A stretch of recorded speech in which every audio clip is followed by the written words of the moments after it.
अब एनटीपीसी का एग्जाम एकदम नज़दीक आ चुका है। 5 तारीख से आप परीक्षा देंगे और अब आपको अपनी तैयारियों को सही से ऑब्जर्व करने का समय आ चुका है। अब तैयारी भी उसी स्तर की करिए जो आपको मतलब एकदम कनेक्ट करे। बहुत ही कम समय में ज़्यादा से ज़्यादा अप्रोच करने की कोशिश करिए, ज़्यादा से ज़्यादा सवालों को हल करने की कोशिश करिए। और अगर लिमिटेड सवाल भी आपको इफेक्ट देते हैं। नमस्कार, मैं संदीप तिवारी। कभी कभी छोटे छोटे प्रयास हमें बड़ी सफलता देकर जाते हैं। एनटीपीसी का एग्जाम आगे आपको 5 तारीख से देना है। अब आपको बहुत ही मिनिमम समय वीडियोस देखने में लगाने हैं और उसमें ज़्यादा से ज़्यादा आउटपुट आपको लेने की कोशिश करनी चाहिए।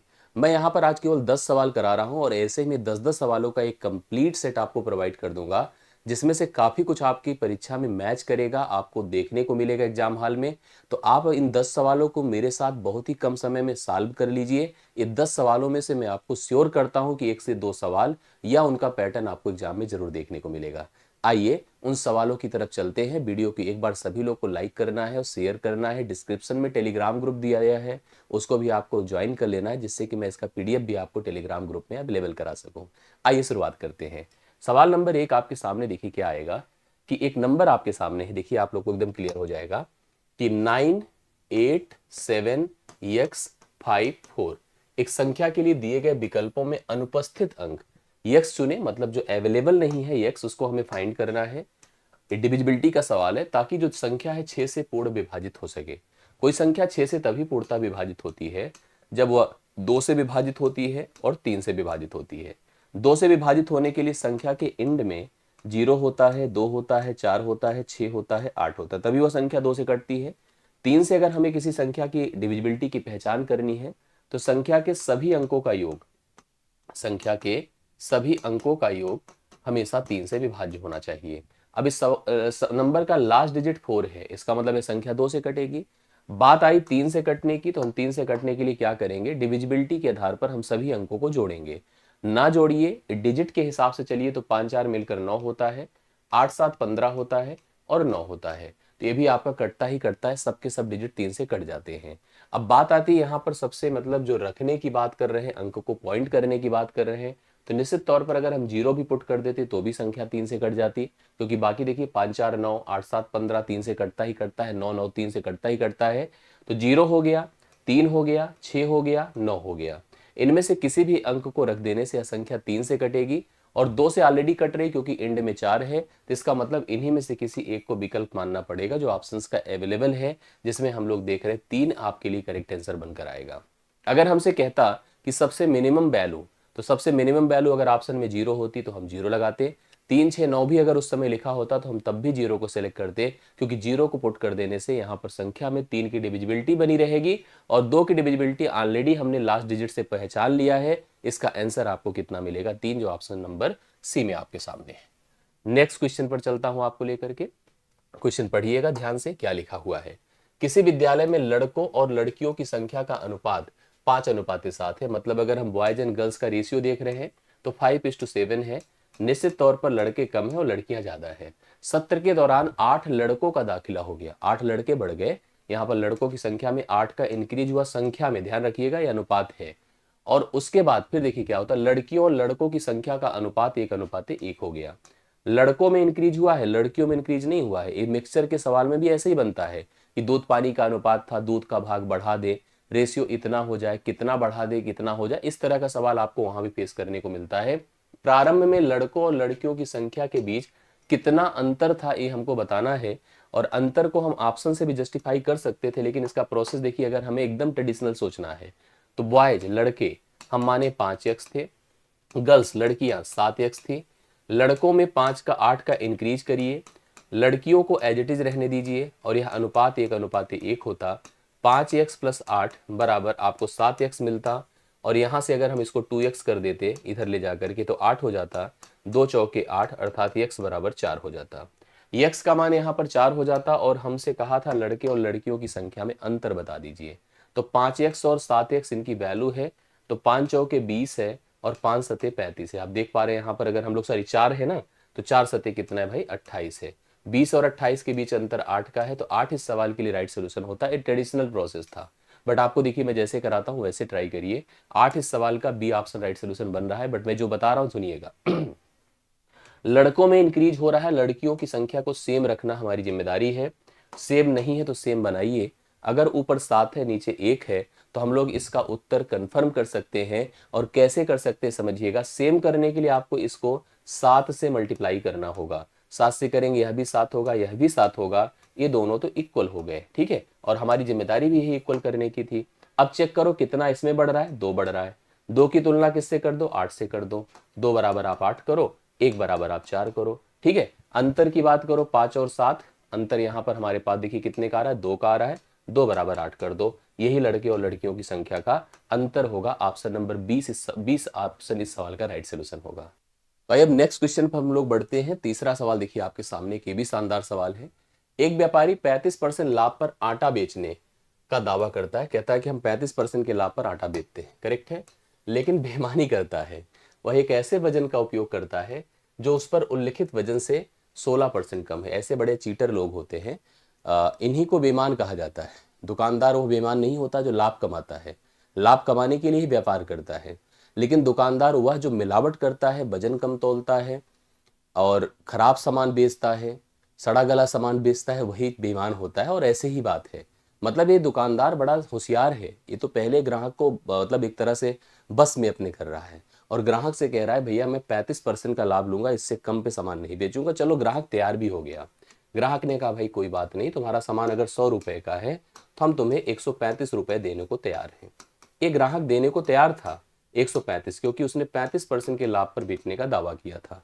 बट प्रॉब्लम क्या हुआ कि उसने जो है, पढ़िए देखिए, उसने लिखा है कि वह एक ऐसे वजन का प्रयोग करता है, जैसे हम मांग तो उसको 100 किलोग्राम रहे थे या 100 ग्राम मांग रहे थे, जो भी आप समझ लो, करेक्ट है। या इसको 1000 कर दो, उसके आधार पे जा सकते हो।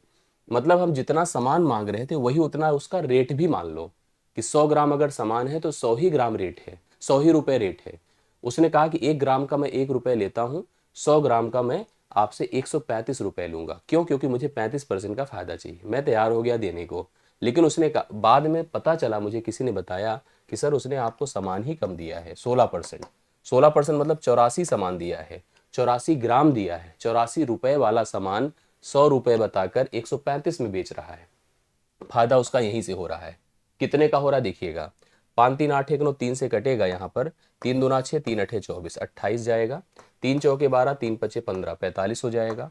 अब तो कटेगा नहीं। देखिए यहाँ पर हम लोग क्या करते हैं, 28 से 45, 15 से 8 7, 3 से 17 बढ़ रहा है।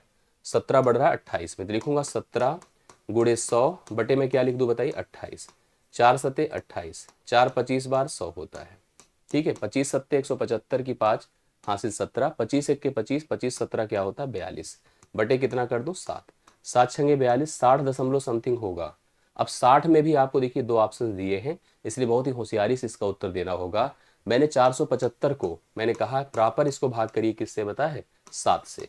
425 से 8 75, ध्यान दीजिएगा इन सब बातों का। 7 छंगे 42 खत्म हो गया, 5 आएगा, लेकिन यहाँ जीरो लगाना पड़ेगा, दशमलव बढ़ाएंगे जीरो, 7 सत्ते 49।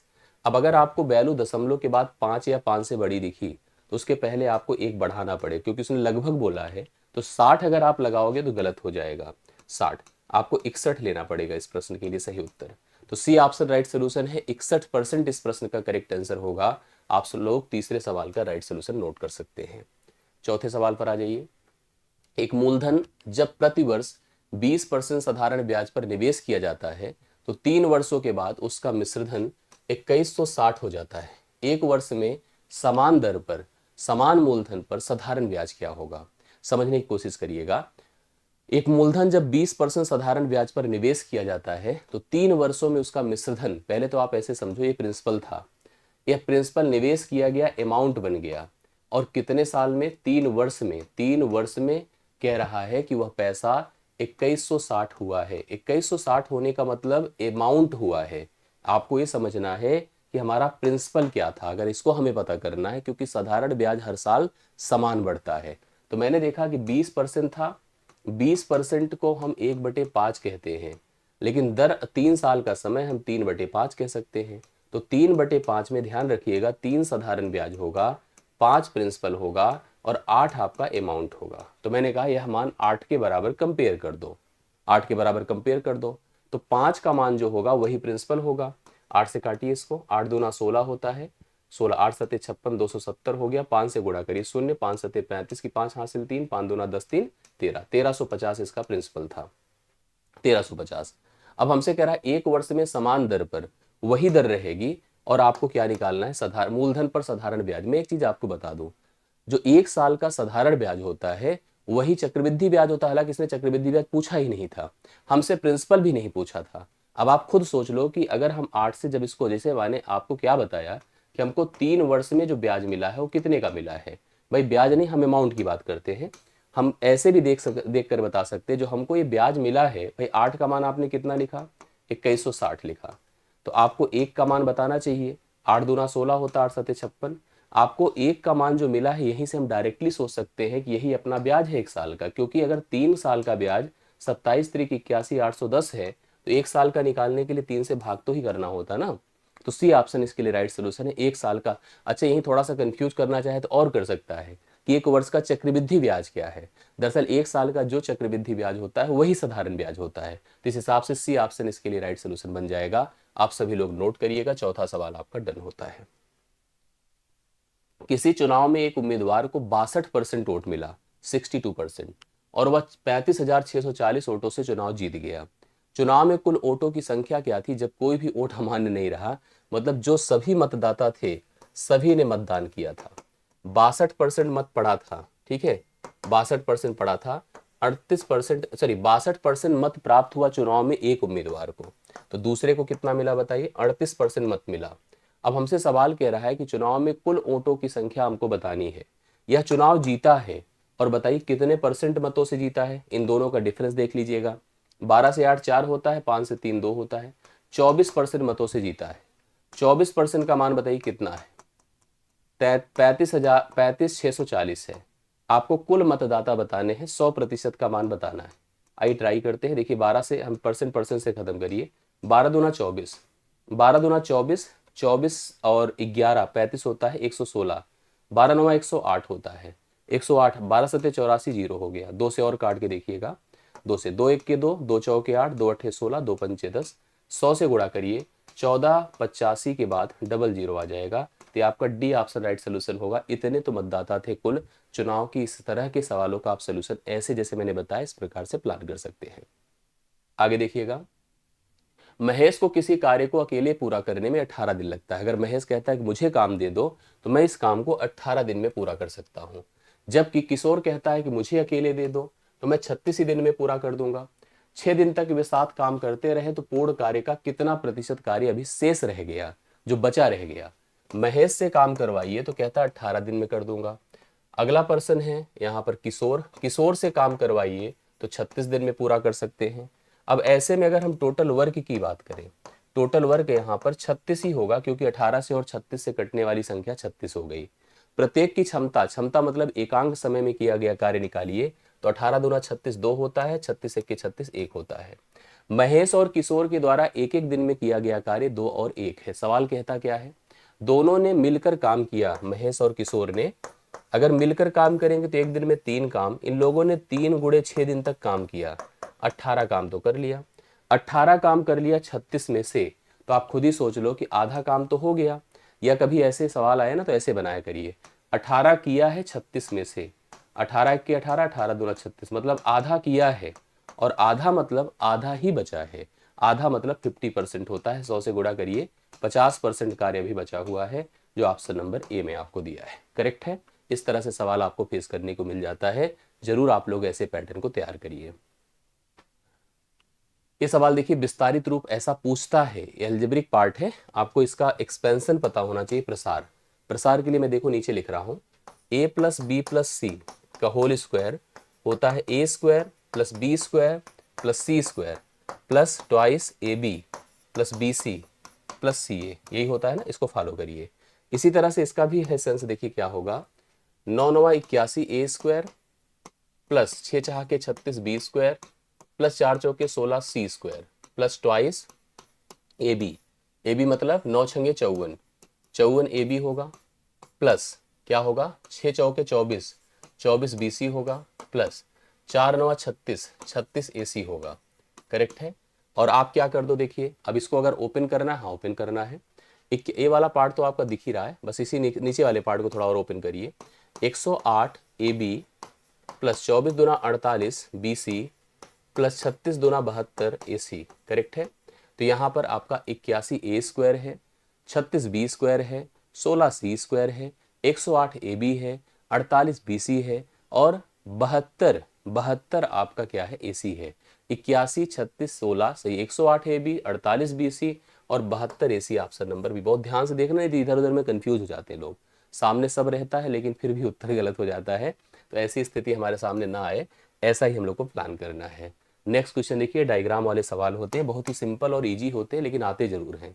दिए गए आरेख का ध्यानपूर्वक अध्ययन करना है और प्रश्नों का उत्तर देना है। विभिन्न खंडों में संख्याएं व्यक्तियों की संख्या को दर्शाती हैं। कितने व्यक्ति गरीब और अशिक्षित दोनों हैं किंतु प्रसिद्ध नहीं है। एक गोला है प्रसिद्ध वालों का, जो पॉपुलर बहुत ज्यादा है। कभी कभी बहुत लोग कुछ पॉपुलर, मतलब कुछ ऐसे लोग होते पॉपुलर तो बहुत होते लेकिन अशिक्षित होते हैं, गरीब होते हैं, बहुत अलग अलग तरह की कंडीशंस होती है। तो पहला प्रसिद्ध वालों का है, दूसरा गरीब वालों का है, ये गरीब है, और तीसरा क्या है, अशिक्षित है। सवाल हमसे कहता, अच्छा देखो इसमें कुछ चीजें होती है, जैसे 10 क्या है, वो प्रसिद्ध भी है, अशिक्षित भी है, गरीब भी है। और ये जो 12 है ना, वो प्रसिद्ध और गरीब है। ये जो आपका 10 है ना, वो आपका क्या है पता है, मतलब इसी तरह से इसको प्लान करना चाहिए। जैसे हम लोग ये 8 की बात करो, प्रसिद्ध और अशिक्षित है, 5 क्या है, गरीब और अशिक्षित है, 10 दोनों तीनों है। और अगर हम केवल प्रसिद्ध की बात करें तो 20 केवल प्रसिद्ध है, 30 केवल गरीब है, 40 केवल अशिक्षित है। सवाल क्या कहता है, सवाल कहता है, पढ़िए, कितने व्यक्ति गरीब हैं और अशिक्षित हैं। गरीब कहां पर, ए है, और अशिक्षित ए है, किंतु प्रसिद्ध नहीं है। गरीब हैं, अशिक्षित हैं लेकिन प्रसिद्ध नहीं है। तो यह जो संख्या होगी 5 होगी, करेक्ट है, वो 5 होगी। फिगर देखते ही उत्तर अपने सामने है, करेक्ट है। चलिए 8वां डन होता है। ये डायग्राम देखिए, मैं आपको बार बार कहता हूँ डीआई का एक फिगर एक सवाल, एक फिगर 2 सवाल 3 सवाल ऐसे पूछेगा। दिया गया पाई चार्ट 4 तिमाहियों में एक कंपनी की बिक्री का डेटा प्रतिशत में दर्शाता है। 4 अलग अलग क्वार्टर्स हैं, फर्स्ट क्वार्टर, सेकेंड क्वार्टर दिख रहा है, कलर से अलग अलग दिया है। दिए गए पाई चार्ट का अध्ययन करना और प्रश्न का उत्तर देना है। पहली तिमाही, दूसरी तिमाही, तीसरी और चौथी। यदि एक वर्ष में कुल उत्पादन 4200 इकाई का है, कितने का, 4200, तो दूसरी और चौथी तिमाही में बिक्री का अंतर पूछ रहा है। दूसरी और चौथी, दूसरा कहां पर, ए है, और चौथा कहां पे बताएं, ए है। दोनों का अंतर बताएं कितना है, 5% है। दोनों का अंतर कितना है, 5%। तो 5% का मान निकाल दो, तो 5 बटे क्या होगा, 100, गुणे आप लिख दीजिए 4200, 2 जीरो खत्म, 5 दूना 10, 5 चौके 20, 21, 210। Option number A right solution. 210 आप लोग प्लीज आंसर करिए, राइट सोल्यूशन करिएगा। 10वां, एक ठोस घन की भुजा की लंबाई 7 सेंटीमीटर है। इसमें एक से एक 7 सेंटीमीटर ऊंची और 3 सेंटीमीटर त्रिज्या वाली शंक्वाकार आकृति काटकर निकाली जाती है। शेष बचे ठोस ठोस का आयतन हमको बताना है। ये देखिए आपका एक क्यूब है, ठीक है, एक क्यूब है, ऐसे समझते चलिएगा। एक अपना क्यूब है, इस तरह से हमने बना लिया। एक क्यूब बना लिया, समझ रहे हैं। अब एक क्यूब का धरातल आप देख ही रहे हैं, नीचे अपने पास है। हमको क्या करना है भाई, हमको ये बताया है कि इसकी जो प्रत्येक भुजा है, ये लंबाई, ये चौड़ाई, ठीक है, और ये ऊंचाई, सबके सब साथ ही साथ हैं। अब हमको भाई, हमको पता है घन है, अगर है, फिलहाल लग नहीं रहा आपको मेरे ख्याल से फिगर में, लग रहा हो तो बताइएगा। हम कह रहे हैं घन है, मान लीजिए। घन का जो आयतन होता है, सबको पता है भुजा का क्यूब होता है, ठीक है। तो भुजा अगर 7 दिया है तो भुजा 7 का क्यूब हो जाएगा। अब हमसे कहा है कि इसमें से एक 7 सेंटीमीटर ऊंची, 7 सेंटीमीटर ऊंची और 3 सेंटीमीटर त्रिज्या, तो त्रिज्या बेसिकली अगर 3 बोला तो ऐसे ही ले लीजिएगा आप, और ऊंची अगर इसने बोला है तो यहाँ पर जाइएगा ऐसे, ये शंक्वाकार आकृति काट कर निकाल दिया हमने, यही तो किया है ना, तभी तो हो पाएगा। यहाँ से ऐसे, तो आपको मैं बता दूं, अगर कहीं शंकु है, भाई शंकु की हाइट को 7 रखा है, देखा मैंने छत पे मिला दिया ले जा करके, तो हमसे पहले हमको क्या करना पड़ेगा, इस घन के आयतन से इस शंकु के आयतन को घटाना होगा, तभी हमारे पास बचा सॉलिड उसका आयतन पता चल पाएगा। तो शंकु का जो आयतन होता है 1/3 पाई आर स्क्वायर एच होता है। 1/3 लिखूंगा, पाई मतलब 22/7, आर स्क्वायर, आर का मतलब कितना है बताएं, 3 का वर्ग, गुणे क्या कर दे एच, एच कितना है बताएं, एच यहाँ पर आपके सामने पूरी की पूरी 7 ही है। 7 7 से खत्म हुआ, 3 की 1 पावर खत्म, 22 तिया 66, और इधर आपका कितना था, 7 का क्यूब था। 7 का क्यूब होता है 343। 343 में से आप 66 घटा दें, ठीक है, 13 से 6 7 होता है, और 13 से 6 7 होता है 277, 277 घन सेंटीमीटर ए बचा हुआ उसका आयतन हो जाएगा, जो धातु हमारे पास बचेगी। जब हमको इस घन से एक शंकु निकलेगा, निकल करके दिखेगा, तब मैं बोल रहा हूँ। मेरे ख्याल से सभी 10 सवाल आपको क्लियर हो गए, कहीं कोई कंफ्यूजन नहीं है, कहीं कोई डाउट नहीं, आप लोग सभी सवालों का सोल्यूशन कर सकते हैं। और ये 10 सवाल आज के सेशन का यहीं पर मैं समाप्त करता हूँ। किसी को अगर किसी सवाल में डाउट हो तो प्लीज़ बताइएगा। सेशन कैसा लगा, अच्छा लगा कि नहीं, आप जरूर कमेंट करके बताइए। मुलाकात नेक्स्ट क्लास में होती है, अभी के लिए इतना है। थैंक यू सो मच, सभी को धन्यवाद।